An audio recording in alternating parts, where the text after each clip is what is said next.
Today I'm going to talk about 5 teenage struggles or touch points and why food is the answer to alleviating them all. Hi, I'm Davis-Munro, single mum of 3 teenagers, and I have over 20 years experience in the field of well-being, physical education, food and nutrition. So with teenagers, it's about finding their touch points. It's about finding something to leverage when you talk about healthy eating. So if you're like me, your teenager will be out more than they're at home. They will probably be in their room more than they're in the communal areas. They're probably on their phone far more than they decide to talk to you or their siblings. And they are with their friends more than they're with family. If so, you've pretty much got a normal teenager, and this is the case. But it can be frustrating, but to be expected. You've done nothing wrong. This is the way they are. They're all exercising their independence for the first time.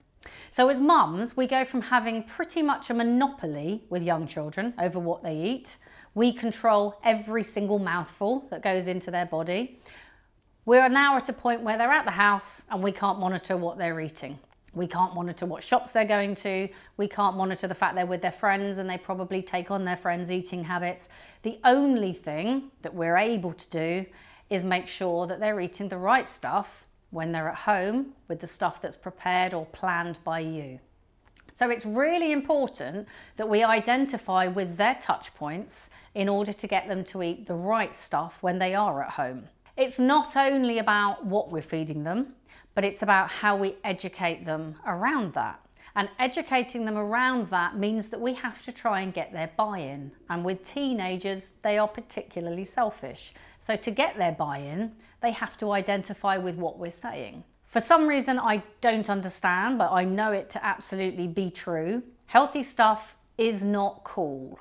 My son went out this morning and he said that his friends had laughed at his beetroot bread this morning, and they had said, why didn't he just eat white bread like everybody else? And I said, explain that white bread is bad for you. And he said, I can't do that, Mum. I would be so uncool. They'd think I was such a geek if I said that. And that's the way it is. Healthy doesn't necessarily look cool.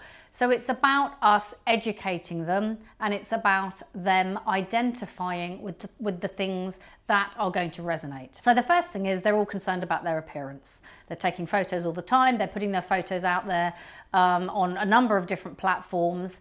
And if they didn't, then they wouldn't be part of the group. They'd be ostracized. So they almost have to do that. So their skin, the way they look, their radiance, their overall appearance is really, really important to them. Is it important enough to make some changes in their diet that will have far more effect than putting on the foundation, putting on the makeup, putting on the spot cover-up? The second thing is their energy levels. Our teenagers need the energy because they're out, long hours, they're with their friends, they're also at school, they're learning, they're taking on new information, and they're progressing to a point where hopefully they're going to leave home and live an independent life. So their energy levels need to be max. They can only get their energy really sustainably from good food. They can get short, sharp bursts of energy from rubbish food where the insulin levels will spike, and they will get empty carbohydrates and empty calories that aren't doing them much good. They'll get a short, sharp burst of energy, but they'll pretty much hit a low afterwards, and it's not doing them any good. Thirdly, there's brain function. This is a time in their lives where most of them are doing further education of some sort. They might even be doing an apprenticeship, or they might have started a job. But their brain function needs to be optimal. If they're not taking exams, then they are probably independently going out, taking British Rail every day or taking transport. They need to understand what they're doing. It's the first time they've done these things, and they're really exercising their independence. So in that respect, their brain function needs to be working optimally. The only way to do that properly is through feeding them the right foods, from making sure their gut is functioning well and they're getting the vitamins and the minerals they need to feed the major organs and the brain. And then there's digestion. You don't want to be a teenager out with friends and be having digestion issues. That would be hugely embarrassing. And teenagers don't like to be something different. They like to fit in with the crowd, and they don't want to have something that might make them stand out. So digestion is extremely important. And what they don't realise is in eating all these rubbish foods, the junk foods, containing the extra sugars and the salts and the fillers, their digestion is directly affected. There's nothing in there to literally push the food down and ensure that it's working properly. So digestion is extremely important, and once you explain that to them and what's going on inside, they can have a connection with the type of foods that are going to make that happen, to stop embarrassing situations, maybe stop tummy aches or anything else, and they might just start to connect with what's good for them. And the last thing is mood. So teenagers, as we know, are predictably and historically very moody. More so at the moment we are dealing with a mental health epidemic. We must be very, very careful about the foods that they are eating, because again, it has a direct level on the chemicals that are produced by the brain, the connection between the gut and the brain, and to support healthy, happy teenagers and healthy, happy moods. With all of these areas, almost without exception, the biggest thing that can help them is food. Even with their appearance, they can wear all the makeup they like, they can use all the scrubs, they can use all the cleansers, all the moisturizers, but underneath it, if there is a problem with their system, a whole problem, then they can't alleviate that with the cover-up. They can alleviate it by eating the right foods and making sure they're getting the macronutrients, the micronutrients, the vitamins, the minerals, the amount of fibre that they need into their diet. What teenagers fail to realise with eating fast and junk food is that this is the biggest external factor to affecting the way that they look. Every cell that we have is replenished directly from every mouthful that we put in our body. So our food becomes us. So if you're eating junk food with no goodness, that becomes you. That becomes your physical person, which is a pretty strong metaphor to say to them, I think. Every cell is replenished from the food that they're consuming, and that's it.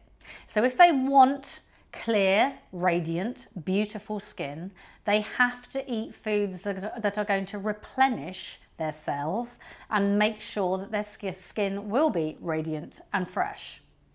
Similarly, we get our energy from the foods that we eat. It's measured in terms of kilocalories. Now, empty calories, as I call them, are those which will cause a spike in our insulin levels and mood and energy, but then they will drop us down pretty soon afterwards. And they also offer us little nutrients. What our teenagers need are nutrient-packed, nutrient-dense foods full of the vitamins. These junk foods do not have the vitamins that we need, and they are packed with the sugar and the salt and the additives that they don't need. So they're playing and they're working hard, and they might get a short-term energy buzz, but they're not getting anything that does them or their system anything good in the next phase.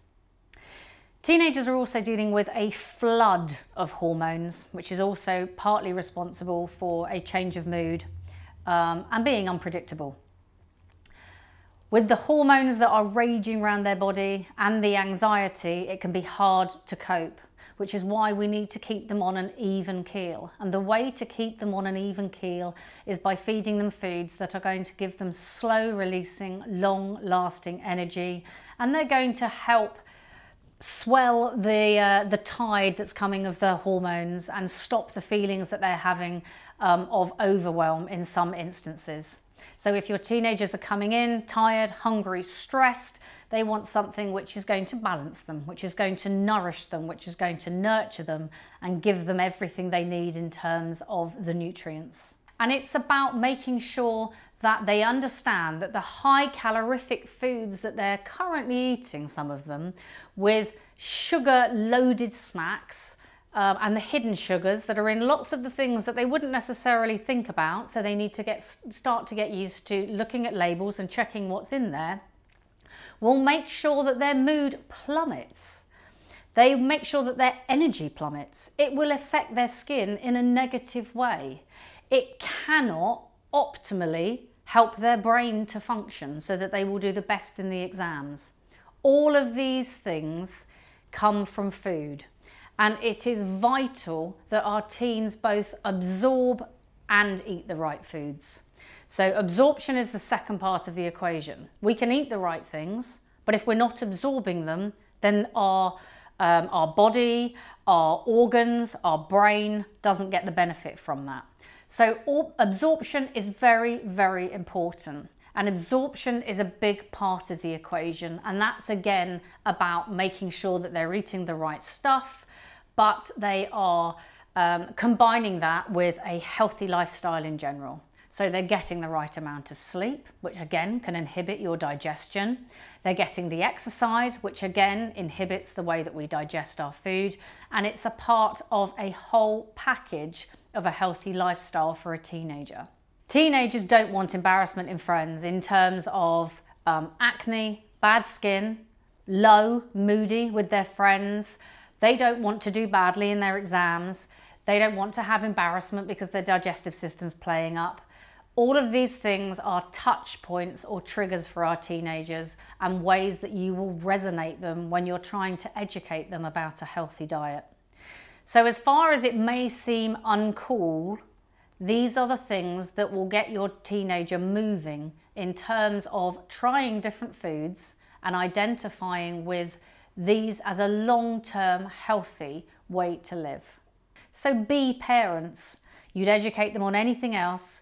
And as they get to teens, we almost stop telling them the things that we used to do as parents. So educate them along the way, bring them back to the things that are really going to make them wake up and think, wow, yeah, that's really important to me. I'm going to take notice of that. If you're overwhelmed by the amount of information I've just given you there, don't be. My videos are here to show you how to do these things. If you've got any comments, then please put them below and hit subscribe.